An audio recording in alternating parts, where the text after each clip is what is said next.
sapagkat ako'y pipisan sa lilim ng iyong mga pakpak hanggang sa magdaan ang kapahamakan.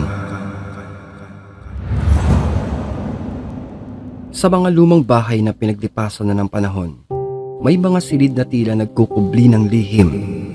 Ang bawat sahig, dingding at sulok ay may mga kwento. Ngunit may mga kwentong hindi kailanman nais marinig. Mga kwento ng takot, sumpa at paghihiganti. Sa kasaysayan ng kanilang pamilya, isang silid ang iniwan ng panahon. Isang kwarto na hindi lamang basta tahimik, kundi puno ng mga bulong mula sa kabilang mundo. Walang gustong matulog doon. At huwag kang magtangkang matutulog doon. Madaming kwarto dyan. Mamili ka, saan mo gusto, pero huwag doon. Huwag doon sa kwarto ng lolo mo. Maliwanag. Isang gabi, habang lampara sa mesa ang tanging ilaw sa paligid na nagbibigay ng malamlam na aninong naglalaro sa bawat dingding. Makinig ka sa akin ha. Hindi dahil sa kalumaan o alikabok ng kwarto kaya sinasabi ko sa iyo ito. Ayoko lang na mapahamak ka. Matulog ka na at madami tayong aayusin dito bukas. Mula nang pumanaw ang aming lolo, ang kanyang kwarto ay naging usap-usapan ng mga nakatira at mga kamag-anak na bumibisita sa malaking bahay. May isang marangyang silid ito na may malaking bintana at antigong muebles, at ang pinakasentro ng bahay ay ang kwarto ni lolo. Lalo na ang espesyal, kakaiba at napakalaki nitong kama. Ika pa ng tito ko at ng caretaker na si Mang Toto. Gawa daw ito sa pinong kahoy na tila inukitat pa ng mga bihasang kamay ang malaking higaang ito. Ngunit ang ganda ng kama ay naging kaakibat ng kasaysayan nitong madugo at napakamisteryoso, sapagkat walang sino man ang nakapagpapahinga ng maayos sa silid na iyon ni lolo. Ang mga taong nagtatangkang matulog doon na kahit para lamang sa maikling sandali ay tumatakbo papalabas. Takot na takot, pawisan at nanginginig, na ang iba pa ay halos umiiyak habang sinasabi ang kanilang kababalaghang naranasan. At sa tuwing may magtatangka, lagi silang may dalang tapang. Ngunit ang kanilang tapang ay nauuwi lamang sa takot na hindi nila maipaliwanag sa tanang buhay nila. Kung gano'n naman pala ang nangyayari, bakit hindi na lang alisin yung kama? Anong tingin mo sa ideya mo? Bago? Malamang, matagal na nilang sinubukan yan. Madaming beses pa. Pero, imposible. Dahil ang lahat ng mga taong inupahang sumubok, kung hindi namatay, hindi na nais pa ditong bumalik pa. Lo, parang nagtatanong lang bakit parang galit ka? Galit ka ba, Mang Toto? Hindi. Nagkukwento lang. O siya, tama na yun Alex. Magpahinga ka na at baka mas mapuyat ka. Kakaisip pag malaman mo ang kwento tungkol sa bahay na to. Bakit nga? Makulit ka rin no? Matulog ka na nga daw.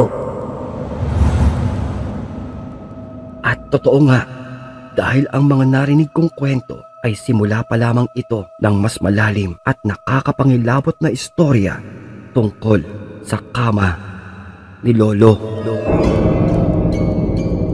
Hindi lamang bangungot ang kanilang nararanasan, higit pa sa masamang panaginip ang tinamasa ng mga taong nangahas sa may higaan na yan.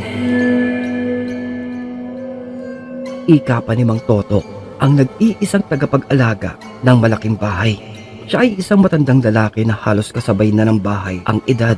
Ang bigote nito ay tulad ng bawat pako na siyang nakatudla sa bahay na ito. Tila naging pundasyon na ito ng matagal na kasaysayan ng aming lumang tirahan. At mababakas sa kanyang boses ang puno ng pangingilabot habang ikinukwento ang mga nangyari sa loob ng silid.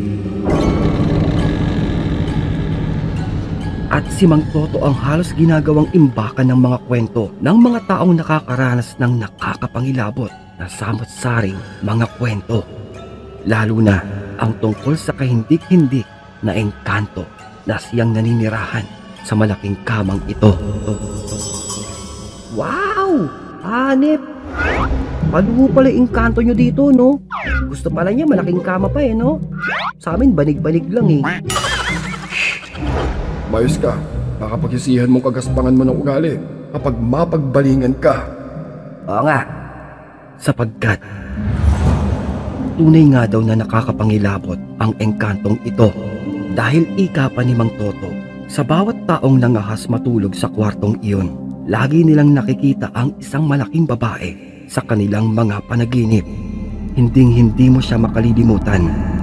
Maputla, mataba, napakataba, may baluktot na katawan at halos 9 na talampakan ang taas na may malaking mata.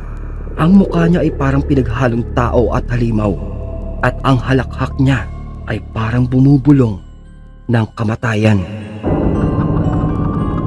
Na sino mang magising mula sa bangungot ay nakadarama ng tila pagkaparalisa.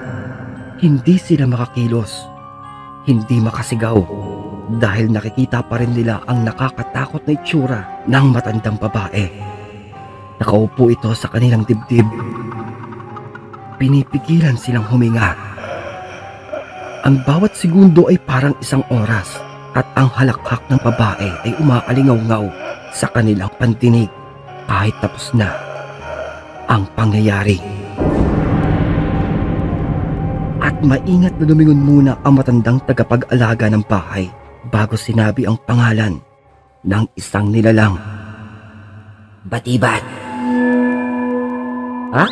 Batibat. Patibot? Bobo. Batibat. Patibot? Yung tapet na unggoy na may katropang malaking pagong na nagsasabi ng, Ate Jenna, andito na yung saging ko. Agoy! Sada ulo ka talaga eh. Pag seryoso ka nga, ingay-ingay mo. Sorry na tito. Saka muling itinuloy ni Mang Toto ang tungkol sa may nilalang. Batibat. Isa itong engkanto na kilala sa pagiging mapaghiganti. Na kung nakakatakot ang isang kapre, ito ay mas doble. Sapagkat ang batibat ay nagmula sa mahiwagang punong pinagpupugaran niya. At ang kasalanan ng lolo mo ang siyang nagdala sa may nilalang dito. Noong kalakasan kasi ng aming lolo, siya ay kilala bilang isang makapangyarihang lalaki.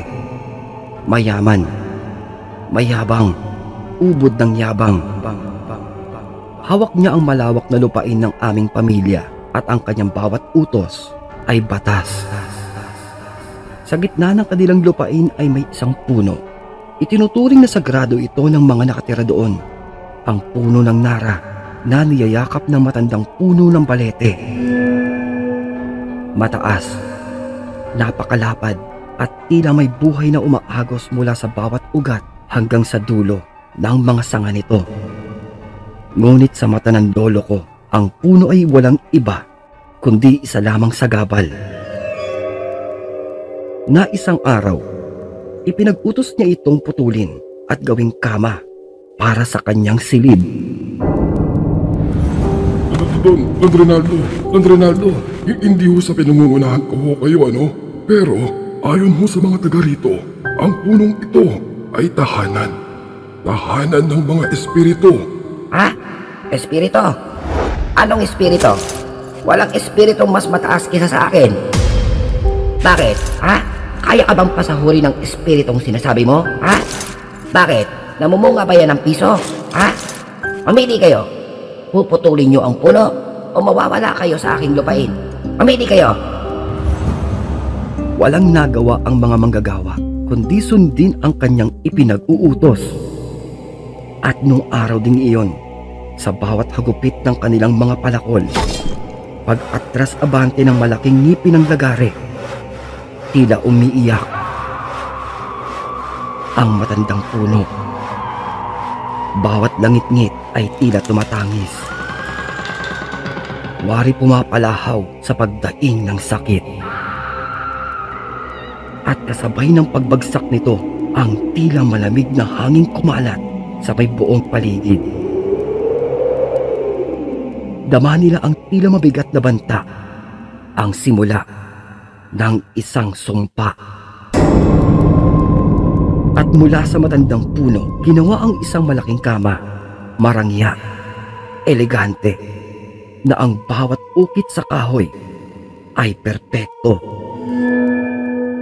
At sa unang gabi ng paggamit nito, natulog daw ang aming lolo nang may matamis na ngiti sa kanyang labi.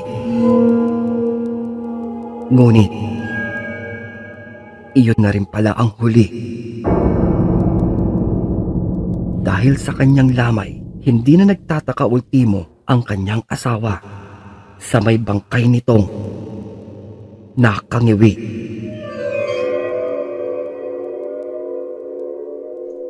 Mula nang pumanaw si lolo, sinubukan na ng pamilya namin na alisin ang kama palabas sa may malaking bahay.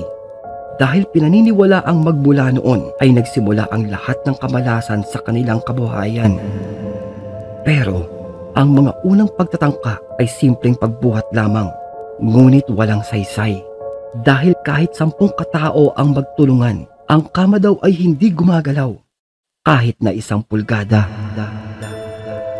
Na para bang sa may sahig, ito'y naging bahagi na umabot na sa puntong gusto na nila itong sunugin. Ngunit kahit daw ang apoy ay hindi kumakapit sa kahoy. At sa bawat pagtatangkang buwagin ito, ang martilyo at lagare ay nababali at nabubungi. Ang kama ay tila naging mas malakas habang sinusubukan nilang sirain hanggang sa paglipas ng mga panahon.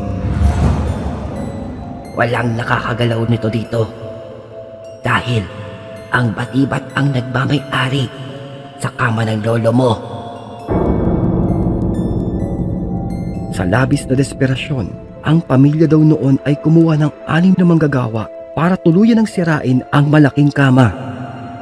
Ngunit bago pa sila makapagsimula, 2 sa kanila ang nagkasakit at namatay sa loob ng ilang araw. At ang natira ay tumanggi ng bumalik matapos maramdaman ang maitim at kakaibang presensya ng kama. Sa labis na takot, iniwan na lamang ang kama sa lugar na ito. Walang sino man ang naglakas loob na lumapit dito. Ang kwarto ay palaging nakasarado. Ngunit, gabi-gabi, naririnig ni Mang Toto ang tila mabibigat na yabag ng paa mula sa loob ng tahimik at abandonadong kwarto. Ang makapanindig balahibong pagtawa ng kung anumang nilalang. Ang paglangit-ngit ng mga kahoy ay tila nagsisilbing musika ng pagtaghoy. Ang Batibat ay patuloy na naghihiganti, nagpapaalala na ang mundo ay hindi lamang para sa tao. Madaming pag-aari at kanilang mga negosyo ang sunod-sunod na nalugi. Sa bawat aksyon, nararapat nating isipin ang epekto nito sa iba, maging sa mga nilalang na hindi natin nakikita. Huwag tayong magmamataas sapagkat ang lahat ng bagay ay may kapalit. Mga kaibigan, kung inyo pong nagustuhan ng ating naitampok na unang bahagi ng kwento, ay napakalaking bagay po ang pagpindot nyo ng like, pag-subscribe, para hindi mahuli sa biglang pagsusulputan ng ating malakabuting mga kwento. Na napakalaking tulong din po ang pag-iiwan nyo ng positibong mensahe. Na kung may pagkakataong di na maibigan mo itong maibahagi, ay pindutin lamang ang ating share button. Isang maliit na abala lamang po, ngunit tatanawin ko po itong napakalaking bagay. Mainit na pagmamahal, taos puso po ninyong pagsuporta at pagtangkitik para sa ating pang mas mahabang kwentong katatakutan at kulitan. Dito lamang po sa ating napakagulong tambayan. At kung nabiting ka pa, silipin lamang ang ating mga kwento at playlist na siyang matatagpuan po sa kaloob-loobang detalye ng ating maliit na channel. Yun lamang po. Ito po ang inyong lingkod na nagsasabing maraming salamat at magpapasalamat pa pong muli. This is your one and only Kulas, your very own original daily dose of Tagalog horror good vibes na nagsasabing stay safe and fresh everyone and always stay awesome. Peace out.